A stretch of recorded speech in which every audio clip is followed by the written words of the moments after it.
English fluency hacks. Speak confidently in any situation. Imagine this. You're in a bustling conference room. The chatter of different languages fills the air. But the dominant one? English. It's the universal language of business, tech, and global success. You're surrounded by brilliant minds, CEOs, innovators, investors, all exchanging ideas freely. You've got your own ideas.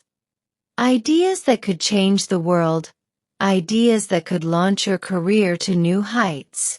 But here's the problem. You've been invited to speak, and you feel that familiar wave of panic rise up in your chest. Your throat tightens.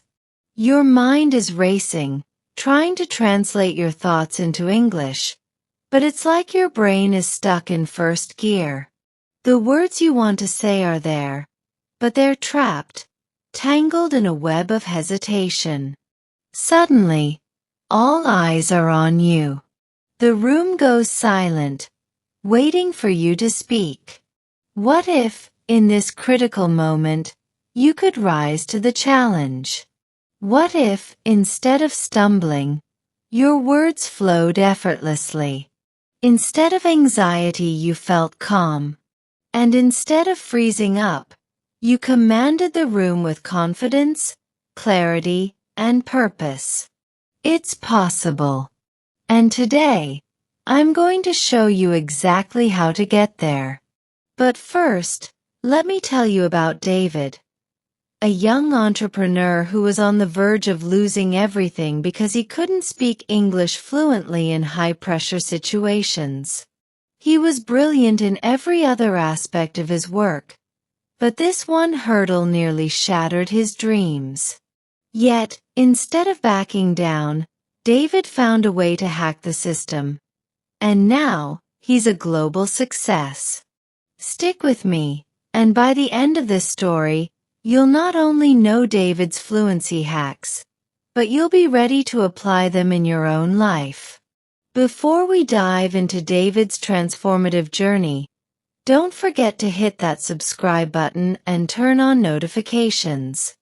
I'll be sharing real-life stories and actionable tips that will take your English fluency to the next level. You won't want to miss out on this. David grew up in a small town on the outskirts of São Paulo, Brazil. From a young age, he was obsessed with technology. While other kids were playing soccer or video games, David was disassembling old computers, teaching himself how they worked from the inside out. By the time he hit his teenage years, David had built his first software, an app that helped his local community better manage their utility bills. His knack for problem-solving and coding quickly earned him a reputation in his town as a tech whiz. But David had bigger dreams than becoming a local tech guy. He wanted to break into the global market, to create a product that would revolutionize industries, not just in Brazil but around the world. And he knew one thing for sure. To do that, he needed to master English. In the world of tech startups, English wasn't just another language. It was the language of opportunity. David wasn't starting from scratch. Like many students, he had learned English in school. He could read technical documents and understand tutorials online. But speaking? That was an entirely different ballgame. Whenever he tried to speak, especially in professional settings, his nerves would get the better of him. The words in his head wouldn't match the ones coming out of his mouth, and his lack of fluency left him feeling vulnerable. The first setback. It was around this time that David's startup caught the attention of some regional investors. They loved his innovative software solutions for small businesses and were impressed by the growth potential of his company. But there was a catch. To secure significant funding, David would need to pitch his business at an international startup competition in New York City. The competition was notorious for being one of the best platforms for young entrepreneurs to attract serious investors. It was David's golden ticket. Excited and nervous, David started preparing for the event. He spent months perfecting his pitch, rehearsing the technical aspects of his presentation, and researching the investors he'd be speaking to. But there was one part of the preparation he couldn't seem to get right: presenting in English. His friends and colleagues reassured him that his English was good enough. After all, his product was solid. The numbers spoke for themselves. But David wasn't so sure. Every time he practiced his pitch in English, he'd stumble over his words. His accent felt thick and unwieldy, and the flow of his sentences just didn't feel natural. In his gut, David knew that delivering a great pitch wasn't just about having a good product. It was about connecting with people, making them feel confident in your ability to lead a company, and persuading them to invest in your vision. And without confidence in his English, David felt like he was trying to climb a mountain with his legs tied. When the day of the competition arrived, David stood backstage, his heart pounding in his chest. He could hear the applause as the speaker before him wrapped up their presentation. This was it. This was his moment. But as he stepped up to the podium, looking out at the sea of faces in the audience, everything he had rehearsed started to unravel. His mind went blank, his hands trembled, and he could feel his voice cracking as he tried to deliver the opening lines of his pitch. Despite all his preparation, David's fear of speaking English had paralyzed him. He stumbled through the presentation, barely able to maintain eye contact with the judges. By the time it was over, he knew he had lost his chance.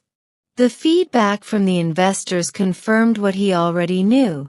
They liked his product, but they didn't feel confident that he could lead an international company. It was a crushing blow. For days, David couldn't shake the disappointment. He had been so close to achieving his dream, only to have it slip away because of his fear of speaking English. He realized then that if he didn't find a way to overcome this barrier, it would continue to hold him back for the rest of his career. Fluency hacks that changed everything. Hack number 1. Pitching to a wall. Building confidence under pressure. David's fear of speaking English wasn't rooted in a lack of knowledge. He understood the language well enough. The real challenge came when he had to speak in high-pressure situations, presenting to investors, leading meetings, or networking with potential business partners. Every time he faced an audience, his brain would freeze, his heart would race, and the anxiety would grip him like a vice. He'd forget words, stumble over sentences, and feel his confidence drain away. He knew he needed a solution, but traditional methods weren't cutting it. Practicing in front of a mirror helped a little, but it wasn't enough. Reading scripts or memorizing phrases didn't address the core problem. He needed to be able to think and speak spontaneously in front of others, and no textbook could teach him that. One day, after a particularly frustrating failed pitch, David had an idea. It was simple but radical. What if he could practice presenting in English, not in front of an audience, but to something that represented the high-stakes situations he dreaded? He needed to simulate the pressure. So, he started pitching to a wall. This might sound ridiculous at first, but David's approach was more structured than it seemed. He didn't just talk to the wall. He imagined the wall was a hostile audience. He would picture judgmental investors, impatient clients, or skeptical colleagues staring back at him. The wall became a stand-in for the real-world challenges he faced. The daily wall practice routine.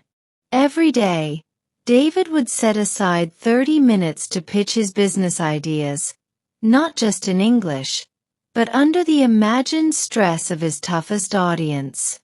He'd simulate distractions by intentionally losing his train of thought, mimicking the nervousness he felt in real life. Sometimes, he'd even imagine a harsh investor interrupting him or asking difficult questions mid-pitch. At first, this exercise made him more anxious than anything else. His palms would sweat, his heart would race, and his words would still come out jumbled. But he stuck with it. Over time, a transformation started to happen.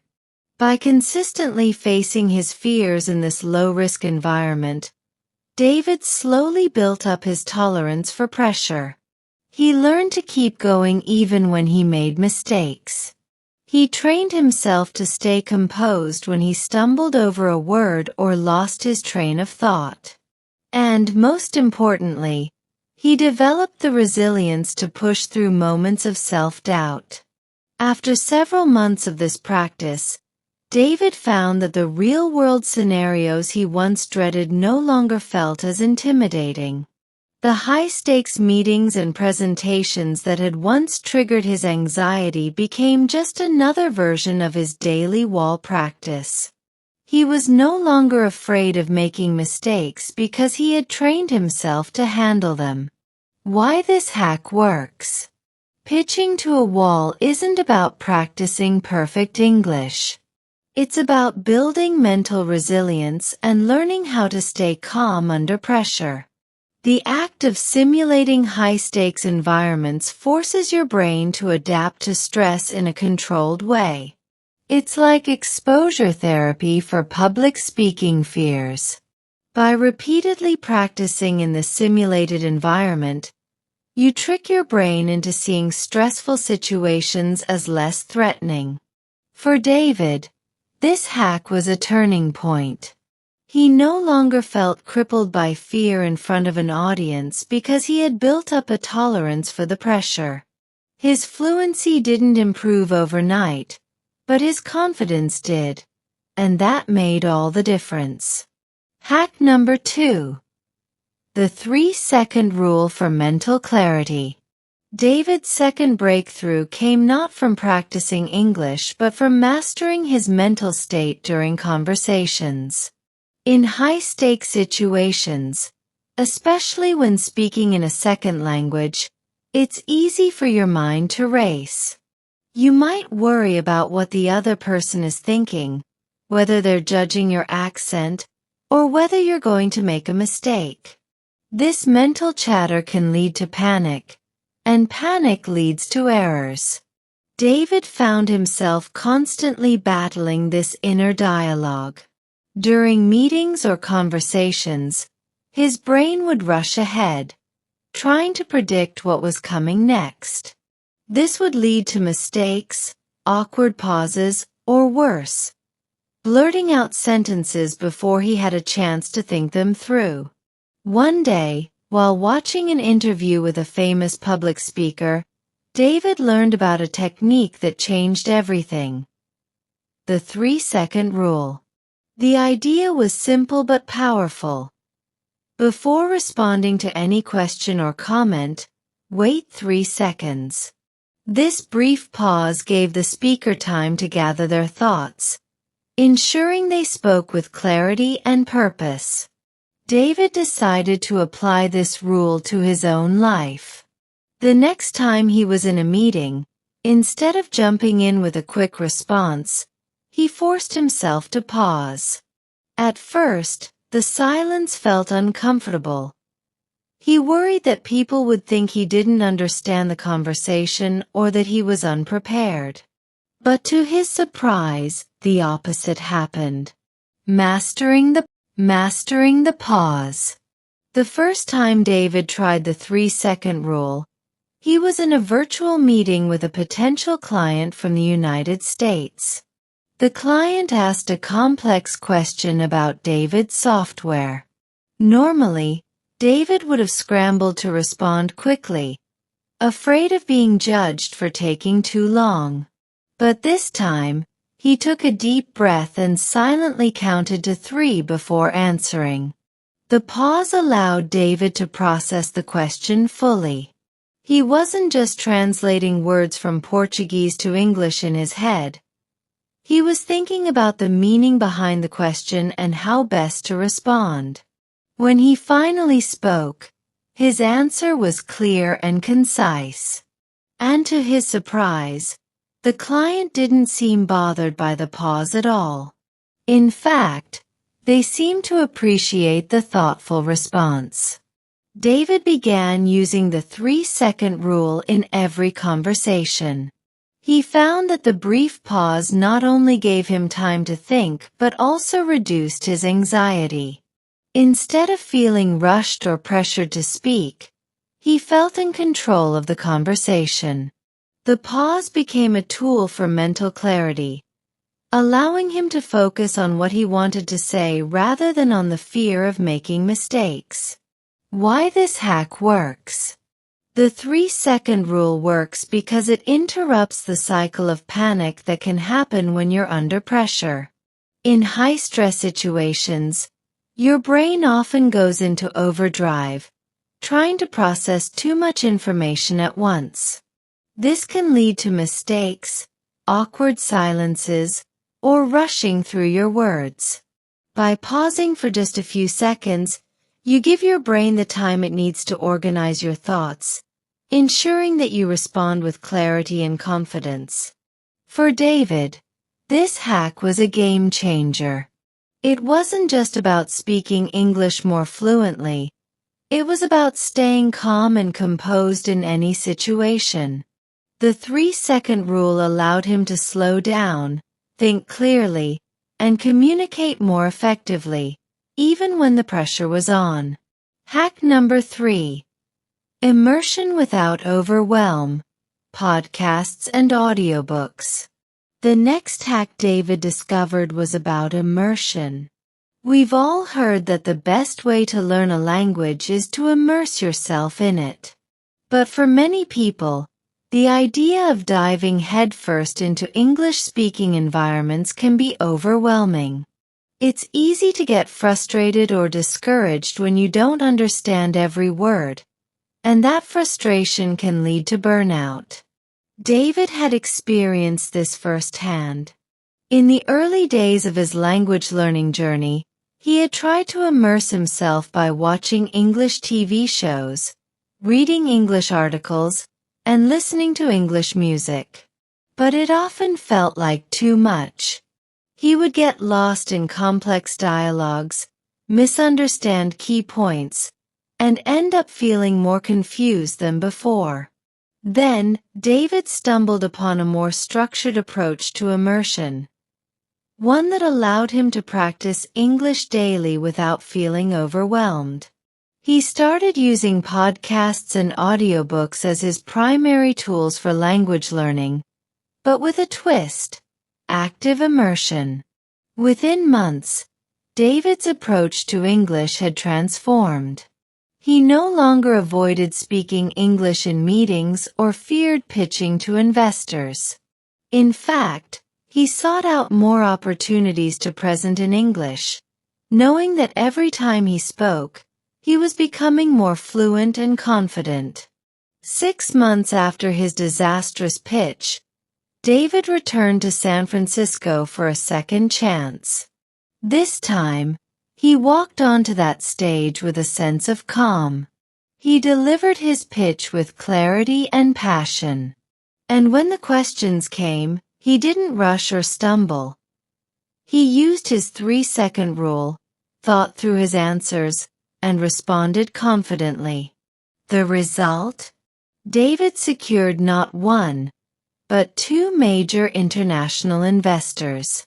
His startup is now expanding globally, and he's regularly featured as a speaker at international tech events. David's story is a reminder that English fluency isn't about perfection.